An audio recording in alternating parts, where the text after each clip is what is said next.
नमस्कार। तमाम देशवासियों को स्वतंत्रता दिवस की बहुत बहुत बधाई और बहुत मुबारकबाद। देश के लिए गर्व का विषय होता है ये। आज हम तमाम सूरवीरों को नमन करते हैं। हम अपने देश के प्रति जोश और जज्बे के साथ आगे बढ़ते हैं और हम ये कामना करते हैं कि ऐसे ही हर 15 अगस्त और हर 26 जनवरी को हम ऐसे ही देश पर्व खूब धूमधाम से मनाएं। हार जाएगा वो दुश्मन जो देश के खिलाफ लड़ा है। मत भूलना कि देश सेवा में योगेंद्र यादव खड़ा है। जी हां, परमवीर चक्र विजेता और भारतीय सेना के शेर, जिन्होंने अपने सीने पर एक नहीं, दो नहीं, बल्कि 18 गोलियां खाई, लेकिन फिर भी पाकिस्तानी सेना के आगे उनके साहस ने घुटने नहीं टेके। आज हमारे साथ हैं। इनके बहादुरी के किस्से पाकिस्तान तक में मशहूर हैं। योगेंद्र सिंह यादव एक ऐसा नाम जिसे सुनते ही दुश्मन कांप उठता है। 19 साल की उम्र में साहस और पराक्रम के सर्वोच्च सम्मान परमवीर चक्र से सम्मानित किए गए और इस सम्मान को पाने वाले आप सबसे कम उम्र के सेनानी हैं। टाइगर हिल के हीरो योगेंद्र सिंह यादव, आपका न्यूज इंडिया के मंच पर बहुत बहुत स्वागत है। नमस्कार योगेंद्र। नमस्कार जी। मैंने कोई गलत तो नहीं कहा कि यहां आप कुछ बोलते हैं और पाकिस्तान तक में थरथरी कब जाती है। ये योगेंद्र यादव बैठे हैं हमारे साथ और हम बहुत प्राउड से, बहुत गर्व से कहते हैं कि ये है हमारे देश का सूरवीर जो परमवीर चक्र विजेता है। योगेंद्र जी, जरा बताइए, उन कहानियों को समझाइए और बताइए हमें कि किन किन परिस्थितियों से आप गुजरे हैं और कैसे आपने इस देश जो जज्बा है हमारा, जो देशभक्ति का जज्बा है, उसको कितना बड़ा और कितना उज्जवल किया है। हमें बहुत गर्व महसूस होना चाहिए कि हम 76वां स्वतंत्रता दिवस मना रहे हैं और ये स्वतंत्रता दिवस हम अपने उन वीर सपूतों का, माँ भारती के उन बेटों का नमन करने का भी है कि जिन्होंने इस आज़ादी के लिए अपने प्राणों की आहुति दी, जीवन की हर सांस को इस राष्ट्र के लिए, राष्ट्रवासियों के लिए कुर्बान किया। और ये देश की जो धरती है, ये वीर और वीरांगनाओं की धरती है। हम बड़े फक्र से कहते हैं कि हम भारतवासी हैं, क्योंकि ये धरती जप की, तप की, ज्ञान की, विज्ञान की, पुरुषार्थ की, परमार्थ की, वीरों की, वीरांगनाओं की धरती है। और इस धरती पर मनुष्य के रूप में जन्म लेना हमारा परम सौभाग्य है। कहते हैं 84 लाख योनियों के बाद एक इंसान का जीवन मिलता है, लेकिन इस धरती पर मनुष्य के रूप में अगर जन्म ले लिया है तो उसको 100 जन्मों के पुण्य का यहाँ पर उसको पुण्य मिल जाता है। ऐसी धरती और ऐसी धरती में हम पैदा हुए, इस मिट्टी में हमें संस्कार दिए, शिक्षा दिया, पानी दिया, हवा दिया, खाना दिया। अब इस धरती की रक्षा करना हम सबका दायित्व बनता है, कर्तव्य बनता है। बेशक। आप जरा, अब हमारे तमाम दर्शक, जो करोड़ों दर्शक हैं न्यूज़ इंडिया के, वो देख रहे हैं, सुन रहे हैं, जानना चाहते हैं। और आज क्योंकि कहते हैं कि 15 अगस्त एक ऐसा दिन है अपने आप में जब लोग जोश, जज्बे और जुनून के साथ आगे बढ़ते हैं। लोग सुनना चाहते हैं, अपने वीरों को सलामी देना चाहते हैं। हम आपकी उस वीर गाथा को सुनना चाहते हैं। कैसे आपने पाकिस्तान जैसे मुल्क को नाको चने चबवा दिया, आपने ऐसा किया कि उन्हें पस्त होना पड़ा आपके वीरता के आगे। ये आज़ादी की रक्षा के लिए स्वतंत्रता के बाद हमारे देश की सेना ने 4 युद्ध लड़े। हर युद्ध के अंदर भारतीय सेना ने एक नया स्वर्णिम इतिहास लिखा। मैं भी उसी सेना का जब एक हिस्सा हुआ, क्योंकि ये जब हम बचपन से जो सुनते हैं, देखते हैं, वैसे ही तो हमारे हृदय के अंदर भाव उत्पन्न होते हैं। पिता फौज में, उन्होंने 65 और 71 का युद्ध लड़ा था। वो अपनी कहानियों को बताया करते थे। उन कहानियों को सुनकर के बड़े हो रहे थे, किताबों में पढ़ कर के बड़े हो रहे थे कि किस तरह से एक हिंदुस्तान का जवान अकेला 8 पैटर्न टैंकों को ध्वस्त करता है और 9वें पे निशाना लगाते लगाते मां भारती की गोद में सो जाता है। 21,153 फीट ऊंची वो कैद पोस्ट पर बाना पोस्ट का नाम लिख जाता है। ऐसे वीरों की कहानियों से तो वो भाव, एक सैनिक का भाव जागृत हुआ। 16 साल 5 महीने की अवस्था में फौज को ज्वाइन किया और 19 साल की अवस्था में मुझे कारगिल का युद्ध लड़ने का मां भारती ने सौभाग्य भी दिया। हम जो बचपन से सर जो सपने देखते हैं ना जी, सपना देखना एक अलग है, लेकिन सपनों को जीना एक अलग। अलग बात है। तो मैं तो सपना जी रहा था कि एक सैनिक हूं और एक युद्ध लड़ रहा हूं, और जो हम जीते हैं ना तो इस शरीर से नहीं बल्कि सोल से जीते हैं। और सोल एक गॉड का, एक भगवान का वो हिस्सा है, वो अंश है। और जब परमात्मा आपके उस भाव में सम्मिलित हो गया है, निहित हो गया, वो भाव आपका पूरा ना हो ये असंभव है। तोलोलिंग टॉप के ऊपर 22 दिन तक युद्ध लड़ा मेरी बटालियन ने, और 22 दिन के दौरान हमने अपने 2 ऑफिसर, 2 जूनियर कमीशन ऑफिसर और 21 जवानों को खोया। तब जाकर के 12 जून 1999 को हिंदुस्तान की फौज को पहली सफलता के रूप में वो तोलोलिंग टॉप पुनः प्राप्त हुआ। फिर क्योंकि द्रास सेक्टर एक सेकंड ग्लेशियर के नाम से जाना जाता है, -50 डिग्री 60 डिग्री टेम्परेचर वहां का हो जाता था। उस समय भी 24 साल हो गए, -20 डिग्री टेम्परेचर था रात का। लेकिन हिंदुस्तान के सैनिकों ने, जवानों ने, मां भारती के बेटों ने, दुश्मन ऊपर से बैठा हुआ भारी तादाद में फायर कर रहा, गोलाबारी कर रहा, इतनी विषम परिस्थितियां थी, लेकिन हिंदुस्तान के सैनिक विषम परिस्थितियों को अपने अनुकूल बनाने की क्षमता रखता है।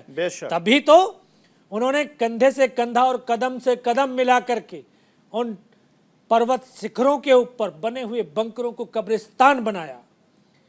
फिर क्योंकि द्रास सेक्टर, वहां पर जो 18-18 हजार फुट तक की ऊंची पहाड़ियां थी, फिर टाइगर हिल टॉप को फतेह करने का भी हमें आदेश मिला। और मैं अपने आप को बड़ा खुशनसीब समझता हूं कि कारगिल युद्ध की बिगिनिंग और एंडिंग हमारी यूनिट के द्वारा हुई। वाह, बहुत बढ़िया। टाइगर बहुत बड़ी बात है ये कि आप बिगिनिंग भी आपने किया और एंडिंग भी आपकी बटालियन ने किया है। यस, तोलोलिंग सबसे पहली सफलता थी। फिर टाइगर हिल का हमें टास्क दिया। बटालियन कमांडर ने एक अच्छी रणनीति बनाई, युद्ध प्लान किया, और इस युद्ध प्लान के तहत घातक प्लाटून का निर्माण किया। घातक प्लाटून में मुझे भी शामिल किया गया। और मैं नौजवान साथियों आपको ये बताना चाहता हूं कि व्यक्ति की पहचान किसी ओहदे या रैंक से नहीं है, व्यक्ति की पहचान उसके कर्म से, उसके कार्य से है। मैं कोई विशेष शक्ति लेकर के धरती पर पैदा नहीं हुआ, आप लोगों की तरह एक माँ के गर्भ से पैदा हुआ एक आम इंसान था। लेकिन 22 दिन की जो तोलोलिंग की लड़ाई थी, उसमें हम 15 जवानों की एक टीम, जिसका काम था फॉरवर्ड में लड़ रहे जवानों को रसद पहुंचाना, राशन और अम्निशन पहुंचाना। कई बार आप लोगों के मनों के अंदर ख्याल आता है ना कि हम कैरियर की शुरुआत करने के लिए बहुत स्किल डेवलपमेंट करते हैं, अपने एक मन के अंदर भाव पैदा करते हैं, मुझे तो यही काम करना है। बिल्कुल।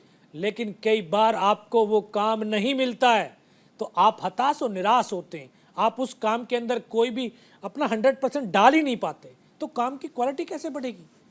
मुझे भी लगा, लेकिन मैंने उस काम की इम्पोर्टेंस को जाना, उसके महत्व को जाना, और तभी तो हम 15 जवान 22 दिन तक बिना कुछ खाए, बिना सोए, बिना पिए, बिना रुके, बिना थके चलते रहे। और उसी काम से हम तीनों जवानों की पहचान बनी कि ये तीनों लड़के फिजिकली, मेंटली बहुत स्ट्रांग हैं। 22 दिन तक 22 दिन तक।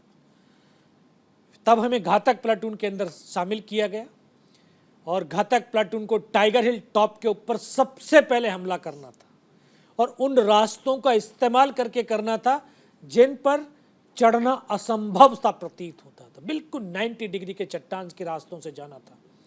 1-2 दिन का रिहर्सल का समय मिला। लेफ्टिनेंट बलवान हमारी टीम के कमांडर थे जी। क्योंकि हाइट ज़्यादा होने की वजह से दुश्मन दूर से दूर देख करके हमें आसानी से बर्बाद कर सकता था। फौज मरने के लिए नहीं होती है, फौज मारने के लिए होती है। बेशक। तो हम रात का इस्तेमाल किया अपने मूवमेंट को छुपा सकें और दुश्मन को सरप्राइज कर सकें। इसलिए रात भर चलते थे, दिन भर पत्थरों में चुपचाप पड़े रहते थे। इस तरह से हमने 2 रात और 1 दिन -20 डिग्री टेम्परेचर में दुश्मन की भारी गोलाबारी के बीच ये हिंदुस्तान के फौज के जवान कंधे से कंधा और कदम से कदम मिला करके उस टाइगर हिल टॉप के शिखर की तरफ बढ़ते रहे। तीसरी रात का वो मंजर आज ही मेरी आंखों के सामने दरसता है। 24 साल हो गए, लेकिन लगता है शायद कल की ही तो बात है। इसीलिए तो हम पूरे हिंदुस्तान को आपकी वीरगाथा सुना रहे हैं। साल भले ही बदल गए हों, लेकिन जज्बात आज भी वही हैं, जुनून आज भी वही है और जज्बा आज भी बरकरार है। तो ज़रा बताइए और तमाम देशवासियों को सुनाइए कि वो तीसरी रात की पूरी घटना कैसी थी। बिल्कुल 90 डिग्री की चट्टान जिस पर चढ़ना असंभव सा प्रतीत हो रहा था। रस्सियों के सहारे हमने चढ़ना शुरू किया। जब इंसान चलेगा तो आवाज़ तो होगी, पत्थर भी गिरेंगे, उनकी भी आवाज़ होगी। तो पाकिस्तान के जवान, क्योंकि वहाँ पे उनकी पोस्ट थी, शायद वो सो रहे होंगे, एकदम से जगे। उनको लगा कि हिंदुस्तान की फ़ौज हमारे करीब आ गई है। उन्होंने इस तरह से फायर खोल दिया, हमारा रास्ता कट ऑफ हो गया। केवल 7 जवान हम ऊपर चढ़ पाए। ऊपर चढ़े तो सामने दुश्मन के फिर बंकर। हम 7 जवानों जाकर के आधाधुंध फायरिंग किया और उसमें बैठे हुए तमाम पाकिस्तानियों को मौत के घाट उतार दिया। वहाँ से टाइगर हिल टॉप 50-60 मीटर रहा होगा। टॉप पर तो दुश्मन की भारी संख्या की डिप्लॉयमेंट थी जी। तो उन्होंने देखा कि हिंदुस्तान की फौज हमारे बहुत करीब आई है। सर इतना जबरदस्त हमारे ऊपर गोलाबारी, बम्बारमेंट शुरू हुआ कि हम ऐसी परिस्थिति में थे, ऐसी कंडीशन में थे कि एक कदम आगे रखते हैं तब भी हेड शूट है और एक कदम पीछे रखते हैं तब भी हेड शूट है। लेकिन मैं नमन करता हूँ इस देश की माँओं को जो अपने बेटे और बेटियों को संस्कार स्वरूप कहती हैं कि सीने का दूध पिलाया है, सीने पर गोली खाना, कभी पीठ पर गोली मत खाना। हिंदुस्तान के ये बेटे और बेटियां अपने सीने पर गोलियां खाते हैं, कभी पीठ पर गोली नहीं खाते। बेशक। और हिंदुस्तान की फौज में सिर्फ एडवांस है, विड्रॉल नहीं है। सोचा मरना ही तो है, लड़ करके मरेंगे, जीत करके मरेंगे, मार करके मरेंगे। बेशक। इस सोच के साथ, इस जज्बे के साथ हमने उनके बंकर्स को मॉडिफाई किया और फिर हमने वहाँ फायरिंग शुरू कर दी। सब 5 घंटे तक लड़ते रहे। 5 घंटे लड़ते लड़ते, लगातार 5 घंटे, लगातार 5 घंटे 3 तरफ से घिरे भी हुए थे। बिल्कुल। फिर धीरे धीरे ऐसा भी पल आया, ऐसे भी समय आया सर, जब मैंने अपनी आंखों से अपने साथियों को माँ भारती की गोद में आखिरी सांस को लेते हुए देखा। बेशक बेशक। मुझे वो पल याद है कि जब मैं सर से लेकर के पैर तक लहूलुहान था और मेरा साथी मुझे फर्स्ट एड करने के लिए अपनी फील्ड पट्टी को निकालता है, उसका हाथ यहाँ तक पहुँचता है, यहाँ पे गोली लगती है, इधर से पूरा सर निकलता है। पीछे की तरफ से लेटता चला गया। मेरी बगल में जो बैठा था मेरा ट्रेनिंग का साथी था गनेडियर अनंतराम। उसके मुख से सिर्फ आखिरी शब्द क्या यही निकला और उसको यहाँ पे सीने पे गोलियाँ लगी। फेफड़ों से खून की फुहारों छूटते हुए मेरी गोद में आकर के लेट गया। एक साथी हमारी सहायता के लिए, हेल्प के लिए आगे बढ़ा। वो पत्थर के पास खड़ा होकर के फायर करने लगा। वहीं पर आटे का बम गिरता, उसके यहाँ से गर्दन कट के ज़मीन पर गिर जाती है। उसका कदम दो, उसका जो धड़ था 2 कदम तक चलता है, फिर ज़मीन में गिर जाता है। फिर दूसरा एक और जवान आगे बढ़ा सर, उसके एक आटे का बम गिरता, उसके दोनों हाथ दोनों पैर कट करके ज़मीन पर गिर जाते हैं। इस तरह से एक एक करके मेरे तमाम साथी शहीद हो गए। पाकिस्तान की फ़ौज को लगा कि इनमें से सब मर गए। कई कमांडर था, उसने बोला इनको रीचेक तो करो, इनमें से कोई जिंदा तो नहीं है। हमारे जवानों की जब बॉडियों के अंदर गोलियां मारते थे सर, गोलियां ऐसे, बॉडियां ऐसे उछलती थी ऊपर की तरफ। उसने सामने वाले को मारा, उसकी बॉडी उछली, बगल वाले को मारा। मैं भी इस तरह से पड़ा हुआ था। उसने फर्स्ट में यहाँ पे गोली मारी, फिर पैर में 2 जगह पे गोली मारी। मैं देख रहा हूँ कि धुआं निकल रहा। उस गोली की पीड़ा को चुपचाप पड़ा सहता रहा। उनको यकीन हो गया कि इनमें से कोई जिंदा ही नहीं। फिर उन्होंने अमानवीय क्रूरताओं का तांडव शुरू किया। हमारे जवानों की बॉडियों में बूट की ठोकरें, पत्थर, गालियां देते रहे और ये तांडव बहुत देर तक चला। उसके बाद टाइगर हिल की बगल में मस्को वैली थी और नीचे हमारा पोस्ट था, MMG पोस्ट।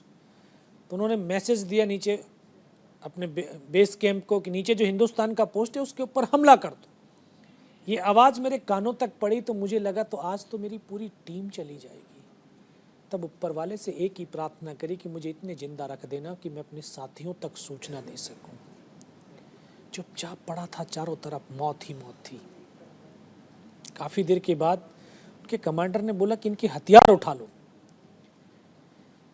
तब तक एक मन की और मस्तिष्क के अंदर एक विश्वास पैदा कर लिया था कि अगर इसने सर और सीने में गोली नहीं मारी, चाहे मेरा हाथ पैर दोनों ही काट करके क्यों ना ले जाए, मैं उफ तक नहीं करूंगा और मैं जिंदा भी रहूंगा। उसी विश्वास की बदौलत मैं आज आपके सामने भी हूं। वो सर आए, दोबारा से गोलियां मारने लगे, हमारे वेपन उठाने लगे। इन्हीं आंखों से देख भी रहा था। कहते हैं योगेंद्र जी, अगर हौसला बुलंद हो तो मंजिल करीब होती है। इससे बुलंद हौसले के साथ आप इतनी सारी घटनाओं के बाद भी आप रहे, उसके बाद क्या हुआ ज़रा वो बताइए। उन्होंने आकर के जब मेरे भी बाजू में पैर में दोबारा से गोली मारी, शायद उसको एहसास लगा होगा, आभास हुआ होगा ये जिंदा है, तो वो 2 कदम तक आगे जाने के बाद वापस मुड़ता है। उसने राइफल जब मेरे सीने की तरफ करी तब मुझे लगा यार अब नहीं बचूंगा। कहते हैं जाको राखे साइयाँ मार सके ना कोई, और इस देश को धरती माँ भारत माँ बोलते हैं। जब बच्चे थे एहसास नहीं था, आज एहसास है। ये कंकर और मिट्टी वाली जमीन नहीं बल्कि सजीव है। बेशक माँ भारती अपने बेटों की वीरता, शौर्य, पराक्रम, बलिदान को कभी दफन होने ही नहीं देती है। बेशक किसी न किसी एक को जरूर माध्यम चुनती है। शायद इस माँ भारती ने मुझे वो माध्यम चुना होगा, तभी तो उसने जब गोली चलाई, यहाँ पर सीने पर पर्स रखा था, उसमें 5-5 रुपए के कुछ सिक्के थे। माँ भारती ने शायद वो सिक्के भी इकट्ठे कर दिए होंगे। जब गोली चली तो जाकर के सिक्कों पे लगी और रिकॉचिट होकर के उस गोली के धक्के से मुझे लगा कि मैं तो मर गया हूँ। अगले ही पल पाकिस्तान का साथी जो सैनिक आया, उसने मेरा हथियार उठा करके वापस जा रहा होगा, शायद उसका पैर मेरे पैर से टकराया। तब मुझे लगा यार मैं तो जिंदा हूँ। और तब एक अंतर्मन से आवाज़ है कि योगेंद्र अभी तक नहीं मरा तो अब मरेगा भी नहीं।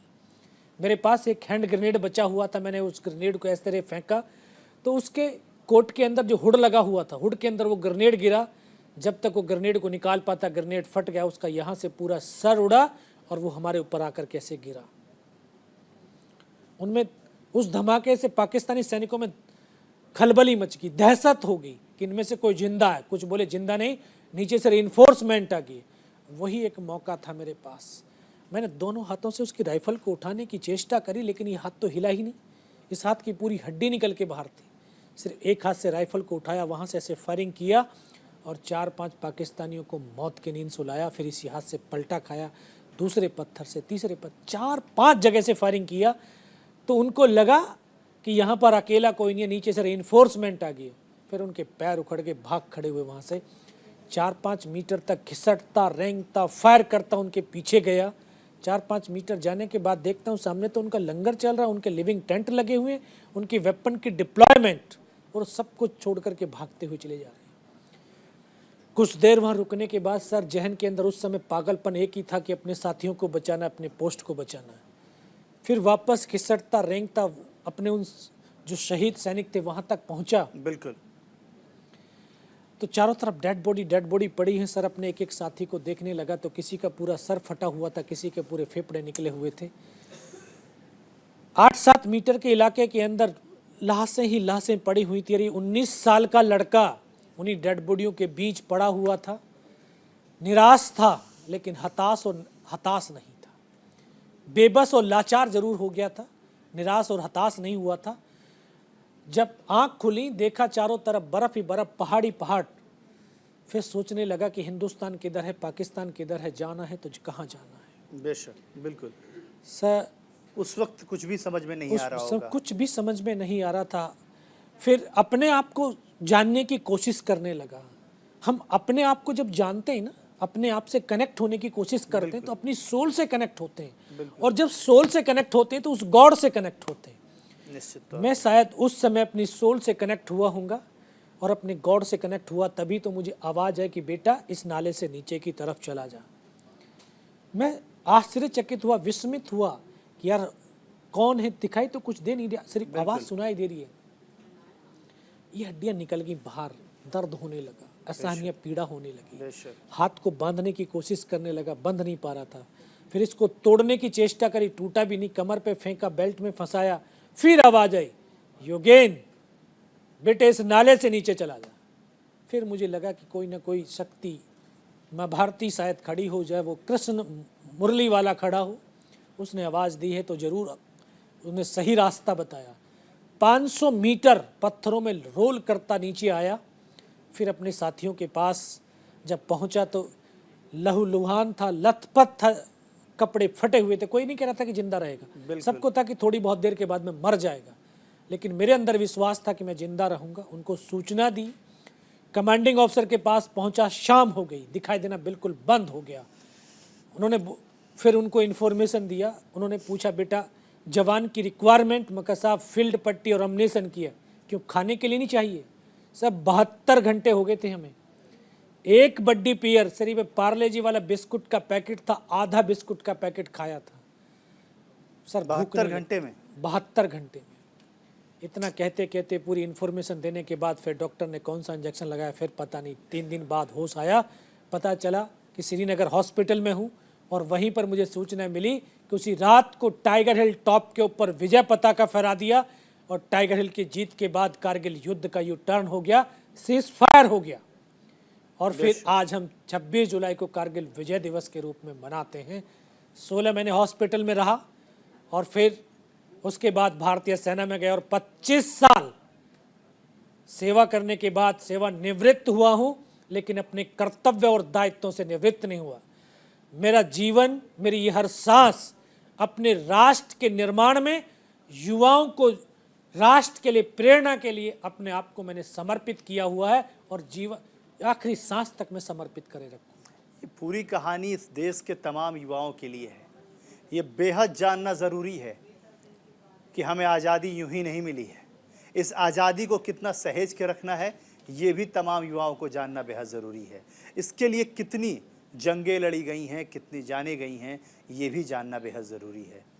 ये जानना बेहद ज़रूरी है कि हमारे देश के वीर किस तरीके से और कितने विपरीत परिस्थितियों में लड़ाई लड़कर और इस देश की सेवा में आज भी एकजुट हैं, मजबूती से खड़े हैं, जिनकी बदौलत हम खुली सांसें ले पाते हैं। योगेन जी, अगर जब आप लौटे, जब आपकी तबीयत ठीक हुई, उसके बाद क्या ख्याल आए? सबसे पहला ख्याल क्या था जब आपको होश आया? होश आया तो मुझे एकदम से सूचना मिली कि टाइगर हिल के ऊपर विजय पताका फहरा दिया है।